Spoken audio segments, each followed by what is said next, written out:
Gênesis, capítulo 39. Primeiro livro da Bíblia, já lá para o finalzinho.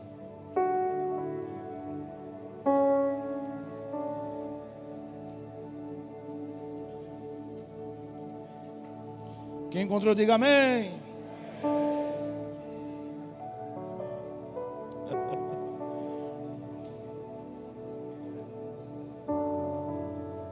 Irmãos, todos vocês que estão aqui hoje, escutem só. Quando nós vivemos momentos como esse, quando nós experimentamos de momentos intensos, como o que nós experimentamos esses dias, num retiro, num evento como esse, é como se de alguma maneira a gente tivesse o nosso coração acendido para viver algo novo no Senhor, e a gente passa a provar, a ter uma sensibilidade muito maior das coisas que Deus fez. A gente vai lembrar especificamente de momentos que nós tivemos lá onde fomos tocados pelo Senhor, onde fomos quebrantados. Talvez os mais durões da sexta noite, hoje estavam todo mundo chorando no domingo pela manhã, porque o Senhor vem e nos toca. Mas isso, irmãos, não está conectado apenas com os irmãos que estiveram lá no renovo, lá no evento, mas isso tem a ver com a nossa vida com Deus. Todas as vezes que eu e você experimentamos momentos da manifestação da presença, todas as vezes que eu e você experimentamos momentos onde o Senhor vem e nos enche com a sua glória, e nós experimentamos o seu poder, nós precisamos entender uma coisa muito importante. Por mais cheio de Deus, por mais que tenhamos agora compreensões bíblicas, por mais que tenhamos agora uma revelação, uma palavra para nos mover, que tenhamos um destino profético liberado sobre nós por meio do Espírito Santo, você precisa entender uma coisa: homens e mulheres de Deus não estão imunes à vida real. Eu posso ouvir um amém nesse lugar? Nós não estamos imunes aos problemas e às dores que vamos enfrentar, porque a vida real é sobre homens e mulheres que, cheios do Espírito Santo, continuam lutando para permanecer na presença do Senhor. Amém? Vocês já viram que muitas vezes alguém vai orar e começa dizendo assim, né? Vamos agora fechar os nossos olhos e entrar na presença de Deus. Irmão, a gente só precisa entrar num lugar se a gente sair dele. E a presença de Deus não é um lugar para você visitar. A presença de Deus é um lugar onde eu e você devemos habitar. Amém? Permanecer. A nossa vida precisa ser uma vida na presença, uma vida onde nós experimentamos, provamos o Senhor. E essa semana, meus amigos, eu ouvi uma frase que dizia assim: eu trairia minha esposa certamente se eu fosse colocado num quarto com várias mulheres atraentes.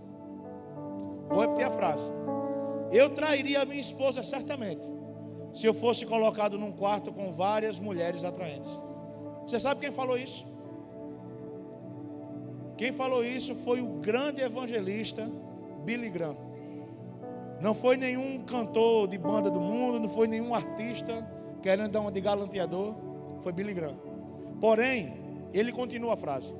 Ele diz assim: eu trairia minha esposa certamente se eu fosse colocado num quarto com várias mulheres atraentes. Por isso, eu decido jamais entrar nesse quarto. O que esse homem está declarando é algo que eu e você, como homens e mulheres de Deus, precisamos entender. A força para vencer aquilo que tenta nos tirar do prumo, que tenta nos tirar do caminho, não é sobre o quanto você acha que é forte para lutar contra, mas é o quanto você vai ter a coragem de fugir dos lugares que Deus quer que você não esteja. Amém? Nós precisamos aprender e entender que quanto mais eu me aproximo da presença de Deus, mais distante eu fico das coisas que querem me arrancar desse lugar. Consequentemente, quanto mais eu caminho para as coisas que me afastam da presença de Deus, mais eu estou preso a esse lugar que me impede de chegar até Ele. Então, o que eu quero que você entenda é que por mais que, e vocês homens que estiveram lá no Renovo esses dias, por mais que agora vocês estejam com o coração queimando, por mais que agora vocês estejam sensíveis ao Espírito, por mais que agora vocês estejam quebrantados, não achem que vocês estão se tornando super-heróis. Vocês não estão se tornando super-homens. Vocês vão continuar enfrentando, padecendo das mesmas dores de qualquer ser humano. Mas não esqueçam de uma coisa: forte não é aquele que enfrenta aquilo que não pode vencer. Forte é aquele que reconhece que existem lutas que ele não deveria nem entrar. Eu posso ouvir um amém? Olhe para o irmão que está do seu lado. Todos vocês, por favor. E digam assim: meu irmão, eu quero te encorajar a ser um fugitivo dos lugares que querem te roubar da presença. O irmão que está do outro lado, diga assim: você também. Fique esperto. E foge também. Amém? Andar nisso é o que nos muda. Lá em 1 Coríntios capítulo 10, verso 13, o apóstolo Paulo escreve dizendo assim, preste atenção, por favor, escute: não sobreveio a vocês tentação que não fosse comum aos homens, e Deus é fiel, Ele não permitirá que vocês sejam tentados além daquilo que vocês podem suportar, mas quando vocês forem tentados, Ele mesmo providenciará um escape para que possam suportar. Então perceba o que é que Paulo está ensinando acerca de um homem, de uma mulher que é tentado pelo inimigo. O que ele está dizendo é: nenhuma tentação que vem para nós, que vem contra nós, ela é algo incomum. A tentação, ela é comum a todos os homens. O que é que ele está dizendo? Não existe nenhum homem nessa terra, não nenhuma mulher nessa terra, por mais que busque o Senhor, por mais que seja alinhado, por mais santo que pareça, que não seja tentado. Todos os homens e todas as mulheres do mundo são tentados todos os dias. Amém? Só que quando a gente fala de tentação, a gente se remete apenas à sexualidade. Mas a tentação sexual é só um nível de tentação. Existem muitas outras tentações. Todos os dias nós somos tentados a querer parecer que somos melhor do que o outro. Nós somos tentados a achar que a gente deveria estar no lugar do outro. Nós somos tentados a achar que nós somos tão bons que é um absurdo que não reconheçam o que nós temos de bom. Nós somos tentados muitas vezes a andar em mentiras, achando que uma mentira vai fazer com que eu proteja alguém ou a minha casa de um mal maior. Eu já vi gente me falando isso. Não, pastor, eu menti para evitar um problema maior. Não, você apenas acionou uma bomba relógio. Porque aquilo que já deveria ter explodido e está tendo tratamento, agora você só colocou um nível de tempo para que ela possa explodir um pouco mais à frente, e provavelmente o dano vai ser muito maior. Então eu quero que você entenda uma coisa: não existe nada, não existe ninguém nesse mundo que não seja tentado. E mais, a Bíblia diz que o próprio Jesus, em tudo ele foi tentado em que, gente? Tudo ele foi tentado. Só que diz que em nada ele pecou. Então Jesus, ele experimentou tudo isso. Mas Paulo continua dizendo, vamos avançar no texto: não sobreveio a vocês tentação que não fosse comum aos homens, e Deus é, começa com fi e termina com el. Deus é fiel. Aí por que ele é fiel? Escute isso, que isso é muito importante. Ele é fiel por quê? Porque Ele não permitirá que vocês sejam tentados além daquilo que vocês podem. Ou seja, nenhuma tentação que a gente enfrenta, nenhuma tentação que se apresenta diante de nós é maior do que a nossa capacidade de resistir. O que é que a gente conclui com isso? É que todas as vezes que a gente sucumbe à tentação, é porque a gente quer. Todas as vezes que a gente sucumbe à tentação é porque a gente quer. A pergunta é: ser tentado é pecado? Não. Só que quando você se relaciona com a tentação ela se transforma num pecado. E esse é o problema. Porque vamos continuar. Como é que Ele me dá força para suportar isso? Ele vai dizer: quando vocês forem tentados, Ele mesmo, quem é Ele? O Deus que é, começa com fi e termina com el. O Deus que é fiel, Ele mesmo providenciará o que? É uma arma? É uma estratégia? É uma espada? Não. Ele providenciará um escape para que vocês possam suportar. O que ele está dizendo é: todas as vezes que você for tentado, Deus vai abrir uma porta e dizer: entra aqui. Todas as vezes que a tentação aparecer, querendo se tornar um pecado na sua vida, Deus vai abrir uma porta de segurança e vai dizer: entra aqui, sai desse lugar. O problema, irmãos, é que quem se relaciona com a tentação não consegue enxergar os escapes que Deus está dando. Todas as vezes que nós caímos em pecado, é porque nós paramos de olhar para Deus e fixamos os nossos olhos de uma maneira amorosa por aquilo que nos tenta, por aquilo que persegue a nossa carne, por aquilo que tem tentado dominar a nossa mente. E eu quero declarar sobre a sua vida, em nome de Jesus, que você receba olhos atentos às portas de emergência que Deus vai abrir na sua vida para te proteger das tuas tentações. Amém? Todas as vezes que você estiver sendo tentado, escuta o que eu estou lhe dizendo. Todas as vezes que o inimigo bater na sua porta, todas as vezes que você perceber que o fogo está diminuindo no seu coração, todas as vezes que você perceber que você está perdendo para a sua carne, quando parecer que a sua paixão pela casa de Deus está diminuindo, a sua paixão pela presença está se apagando, quando você começar a achar que Deus esqueceu de você, quando você começar a olhar para o seu casamento e achar, daqui eu não consigo tirar mais nada, quando você começar a olhar para seus filhos e pensar, todo mundo tem filhos que são assim, os meus filhos são diferentes, todas as vezes que você se sentir insatisfeito com as coisas que Deus te deu para te amar, por favor, não se relacione com a tentação de acreditar naquilo que o diabo está ofertando, mas tire os olhos e comece a procurar, porque Deus tem uma porta de escape para salvar aquilo que parece não mais ter salvação na sua vida. Amém? Irmãos, sabe uma das coisas que eu mais admiro no homem?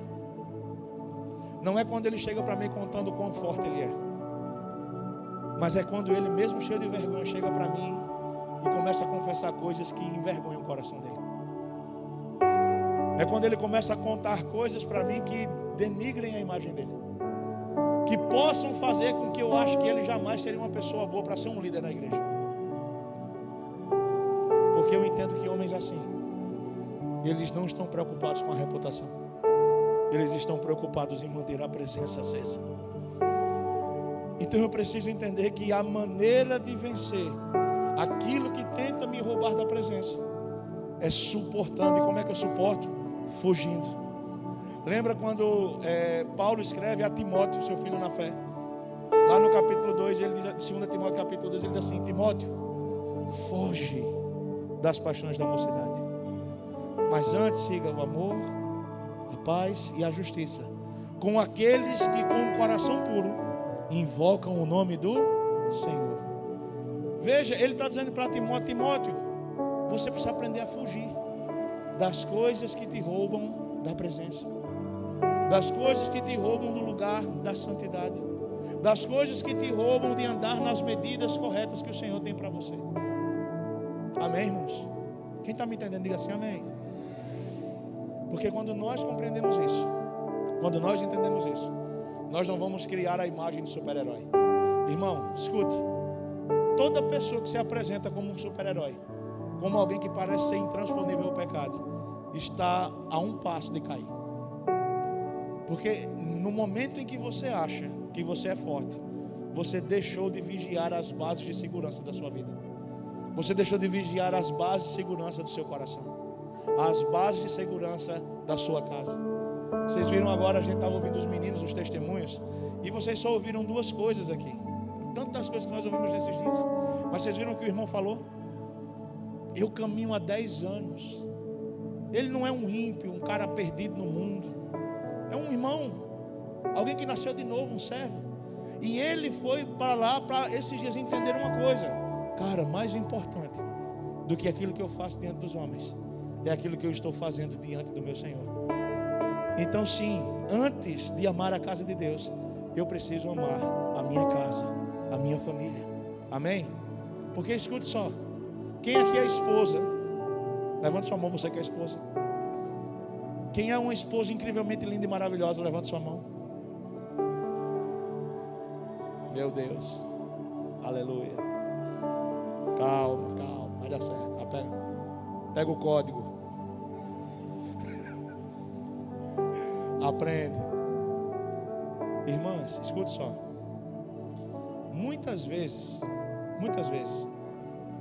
nesse lugar de esposa, talvez você é uma serva de Deus, está aqui na igreja ou em outro lugar que você esteja. Se um líder chegar para você e falar assim: filha, você poderia por favor vir aqui varrer a recepção da igreja? Oh, meu pastor, com certeza. Oh, meu meu Deus, eu estou perdendo tudo com amor e com alegria. Claro que eu vou. Você vem para cá, bota um louvor, varre, meu Deus, limpa, passa o pano.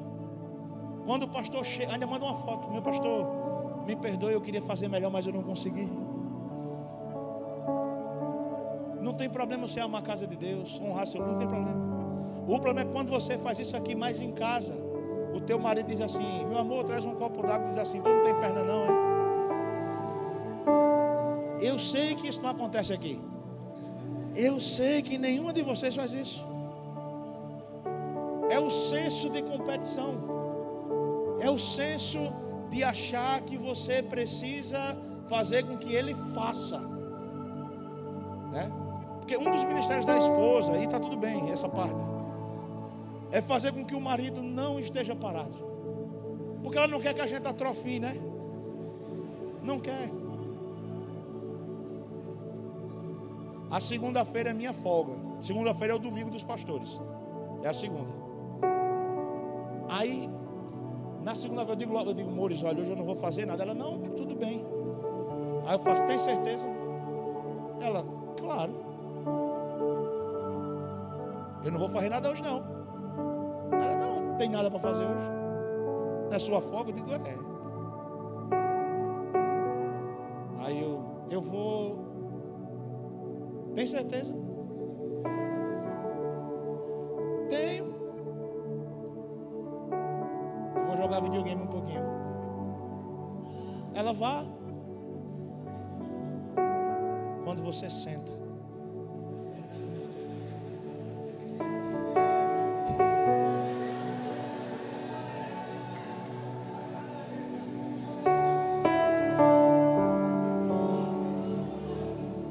quando o irmão declara EA Sports,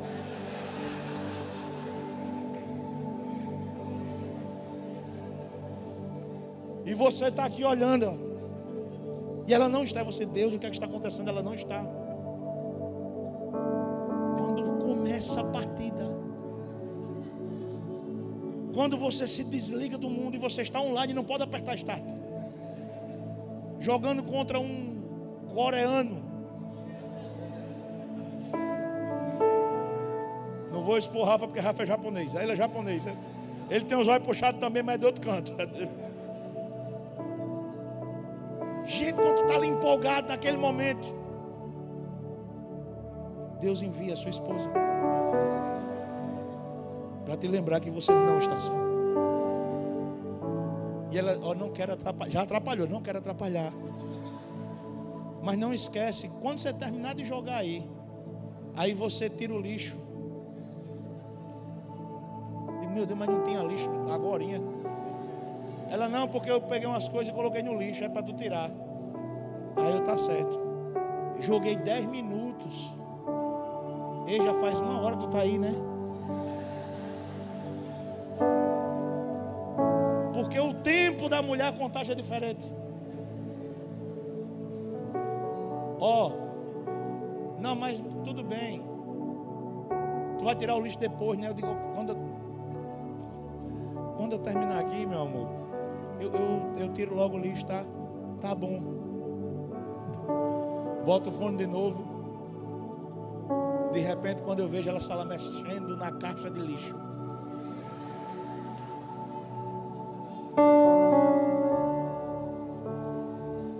E ai do marido que deixar a mulher tirar o lixo. O desespero do coração do homem, a gente joga controle, solta fio, parece que é em câmera.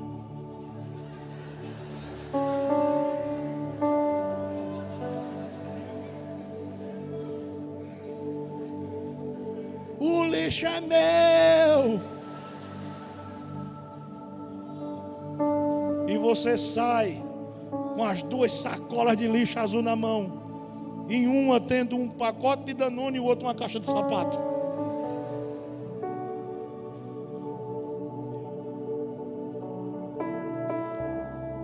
E quando você volta, ela diz, tu vai jogar de novo.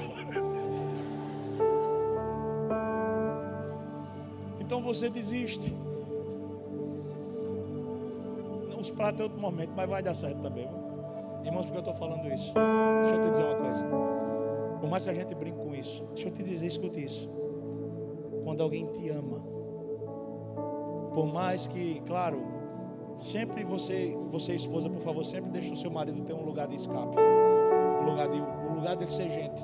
O amor sempre tem isso. Mas sabe o que é que acontece? É que em muitos momentos, quando eu percebo que a minha esposa, no meu momento de descanso, está querendo chamar a minha atenção, ela está querendo me comunicar algo, e esse algo é assim: que tal se você descansar comigo? O que eu quero falar com isso é que muitas vezes a gente tem tentado ter um descanso de Deus, e Deus vai nos incomodar só para nos lembrar uma coisa: eu quero que você descanse, mas eu quero que você descanse fazendo coisas comigo. Eu posso ouvir um amém? O desejo do meu coração é de que eu e você sejamos constantemente incomodados pelo Senhor, que Ele não nos deixe quietos, e que a gente entenda que o nosso descanso é poder estar no regaço dEle. Amém? Declare sobre o irmão que está do seu lado, diga assim: meu irmão, não existe lugar melhor para recarregar as suas baterias do que estar com quem você ama, e o seu Deus ama você. Amém, irmãos? Amém? Aleluia, aleluia. Como é bom entender isso, porque o cristão saudável no espírito, ele não é aquele que fica fingindo fortaleza o tempo todo, mas ele é aquele que reconhece que é fraco. Sabe por quê, irmãos? Porque o pecado, ele é, me perdoem os mais jovens, que são muitos aqui e talvez não conheçam, mas o pecado, ele é a criptonita do cristão. Havia um desenho há muito tempo, a long time ago, professor, a long time ago havia um desenho chamado Super-Homem ou Superman. E o Super-Homem, quem ele era? Um cara que voava. Imagina um cara voar. Olha o apelido do cara, o Homem de Aço. Atiravam no cara, a bala pegava e caía. O homem soprava, vinha um furacão. Era o cara. E a única coisa que acontecia quando ele se transformava é que ele trocava de roupa e tirava os óculos. E ninguém sabia quem era o Super-Homem. Mas amém, havia uma revelação sobre isso. Porém, ele tinha uma fraqueza. E que fraqueza era essa? Era quando havia uma pedra lá do planeta dele, uma pedra verde. Era verde, Cláudia? Vermelha? Verde, pedra verde, que era a criptonita.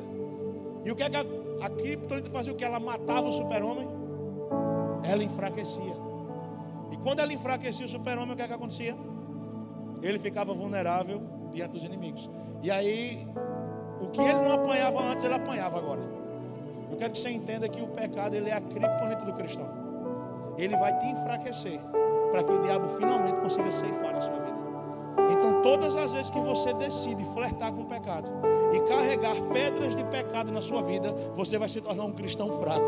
E cristão fraco se torna assalariado do pecado. E assalariado do pecado, quando recebe a conta, sabe qual é o salário do pecado? É a morte. É a morte da sua dignidade, é a morte do seu casamento, é a morte da sua comunhão com Deus, é a morte das suas finanças, é a morte da sua maneira de olhar e enxergar a vida que Deus quer que você viva. Mas eu quero declarar sobre você, em nome de Jesus, que todas as vezes que o pecado tentar se apresentar na sua vida como uma opção, você vai rejeitar fugindo pela porta do escape que Deus está abrindo na sua vida nesse dia, amém?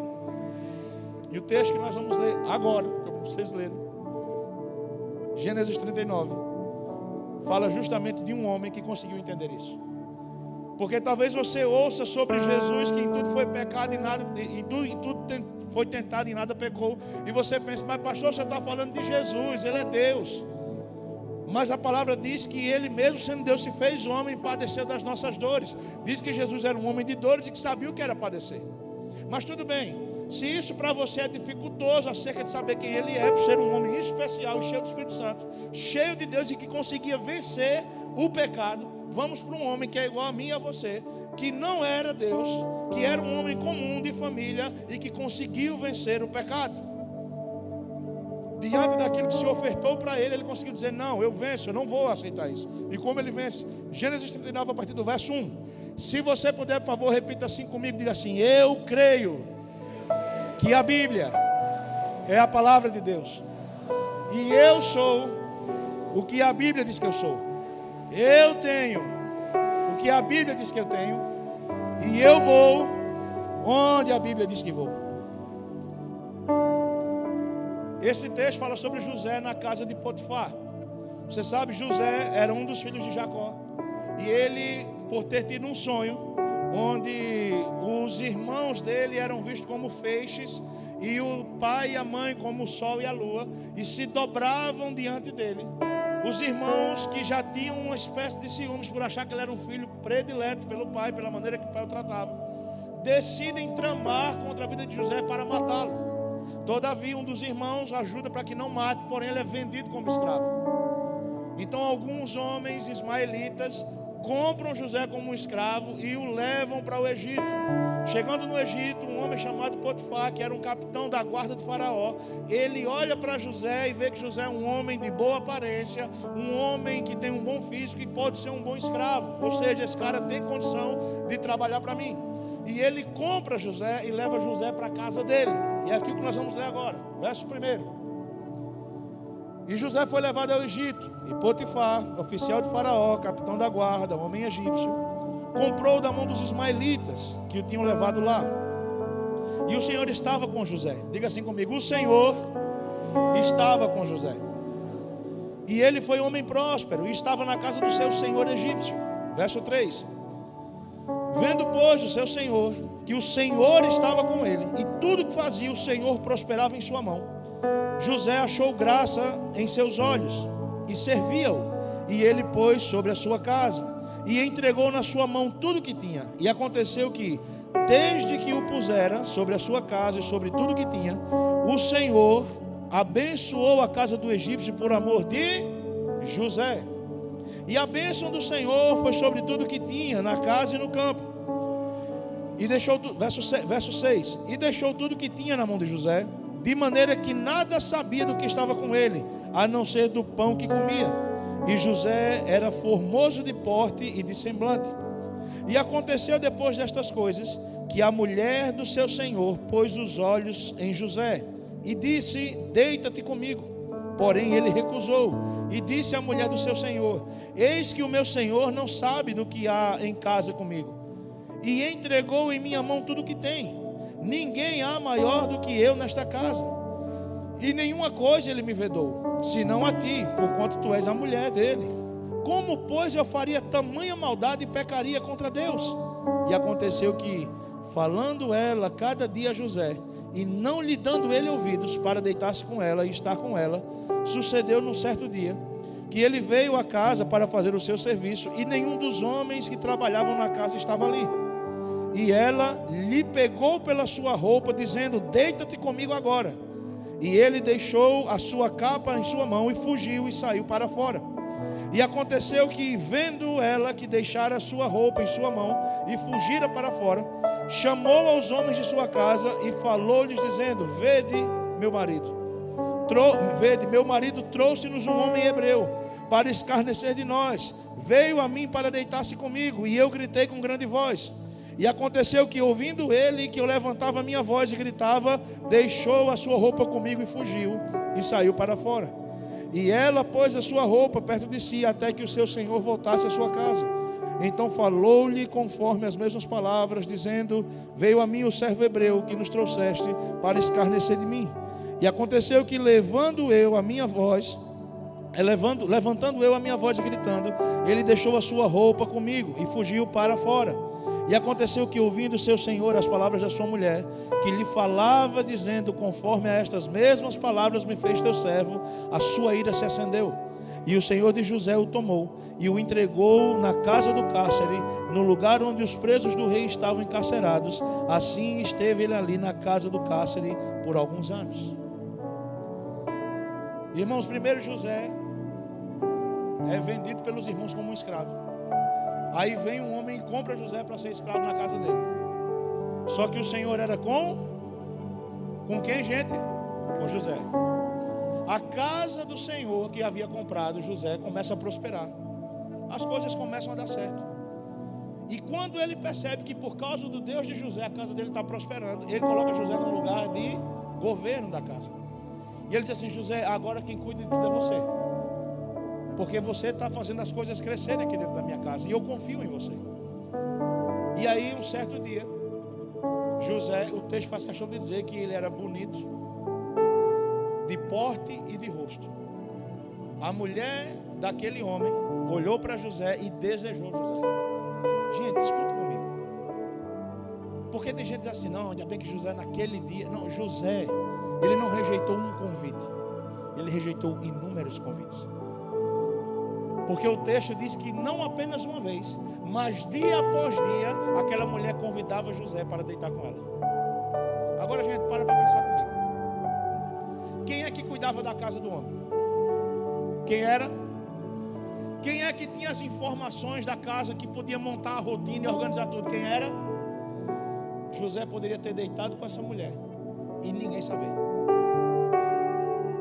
José poderia ter deitado com essa mulher inúmeras vezes e ninguém na casa ia ficar sabendo, porque ele podia dizer que estava fazendo um trabalho, fazendo alguma coisa, e o senhor da casa confiava nele. Porém, tem uma coisa que me salta. Quando aquela mulher propõe a José deitar com ele, ele diz assim: faria eu tamanho mal ao meu Senhor? Ele não está falando do Senhor ou da casa, ele está falando de Deus. Porque o que José está dizendo? Aquilo que eu faço aqui é para glorificar o nome do meu Deus. O empregado bom que eu sou para o meu patrão é para glorificar o nome do meu Deus. O tipo de caráter que eu tenho diante de quem trabalha comigo é para glorificar o nome do meu Deus. E se o meu Deus está comigo e aquilo que eu faço está prosperando, é porque eu tenho glorificado o nome do meu Deus. Então faria eu tamanho mal, porque a partir do momento em que eu quebrar a comunhão com o meu Deus, as coisas que estão acontecendo aqui vão parar de acontecer.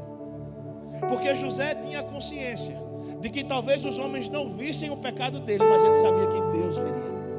Irmão, sabe o que falta na nossa vida hoje? Temor do Senhor. Porque aqui não, em outros lugares, mas muitos irmãos que congregam em nossas igrejas não pecam porque tem medo de ser descoberto. Muitos homens não traem a esposa porque tem medo de acabar o casamento. Muitas pessoas não fazem o que é errado porque tem medo de arranhar a conduta. E eu quero dizer uma coisa para você: o pecado não pode ser uma opção na nossa vida, porque nós não queremos desagradar o coração do nosso Deus. Eu posso ouvir um amém? Essa tem que ser a razão e tem que ser o motivo. Porque se você não peca para dar uma satisfação, no dia que alguém pecar com você, você vai se sentir um homem que está justo e apto, uma mulher que está justa e apta a pecar de volta. Você vai revidar. E você vai revidar com um bom álibi. Eu fiz porque fizeram comigo primeiro. Só que não esqueça a admoestação de Paulo para Timóteo: Timóteo, eles podem, tu, porém, não. Ah, pastor, mas o mundo pode, nós, porém, não. Ah, pastor, mas antes eu não sabia. Quando você não sabia, você podia. Agora que você sabe, tu, porém, não mais. Não, irmãos, nós não podemos continuar andando nas nossas bases de erros, porque começamos a errar antes de saber que o erro era erro. A partir do momento em que eu sei que aquilo me afasta do Senhor, eu preciso procurar a porta de escape, porque eu não quero ter uma vida que desagrada o meu Senhor. Amém?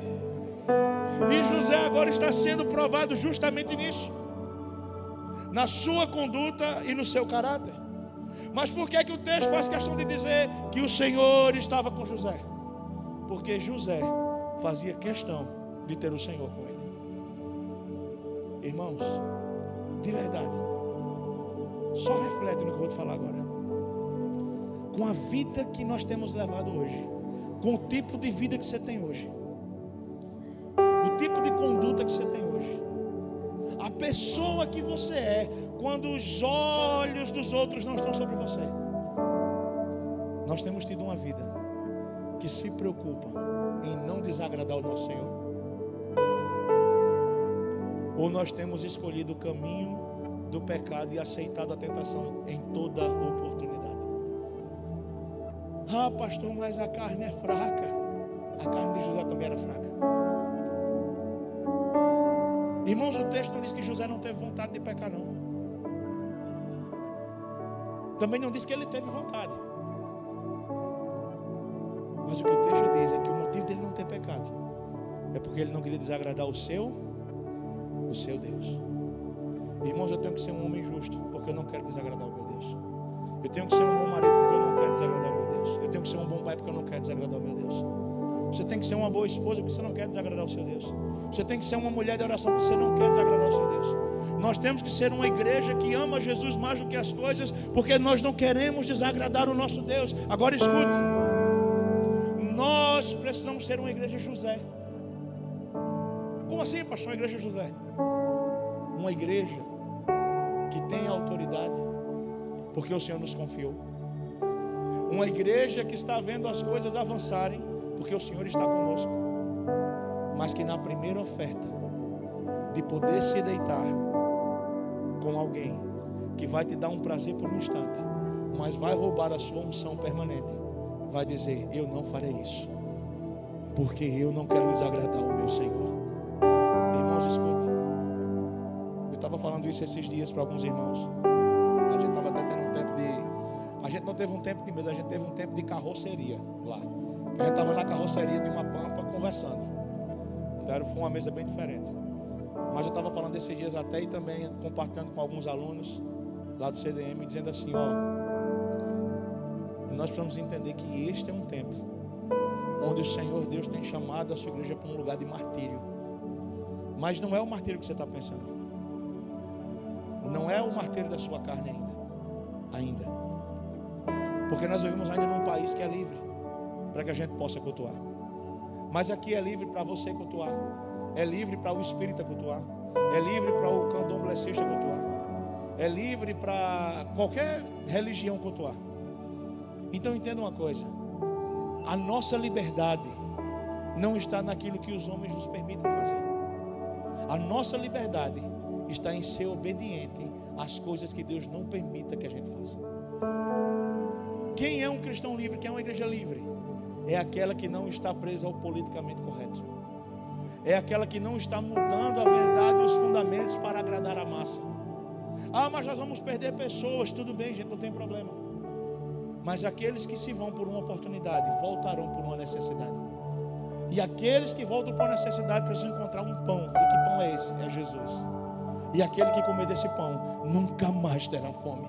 Todas as vezes que eu e você temos fome das coisas do mundo e aceitamos os convites das mulheres de Potifar que estão lá fora, o pecado, o convite para ter uma vida dupla, o convite para ser na igreja uma pessoa e fora dela outra, um convite para dizer: Deus abençoa a minha vida, mas eu vivo como se Deus não me abençoasse, um convite para dizer: eu confio em Deus, mas diante da primeira prova a gente espana tudo e diz que Deus não ama a gente.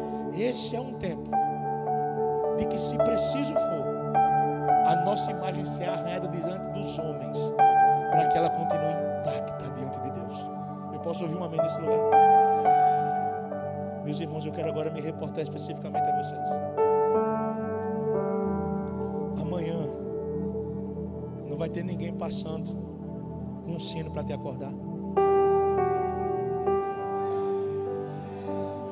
Essa é a parte boa, né?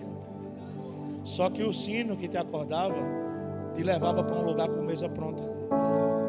Depois da mesa pronta, plenário, e você tinha agora uma palavra pronta. Depois você tinha uma programação pronta e você era conduzido por pessoas. Amanhã você vai ter que entender que é um tempo de assumir responsabilidade e ser conduzido pelo Espírito.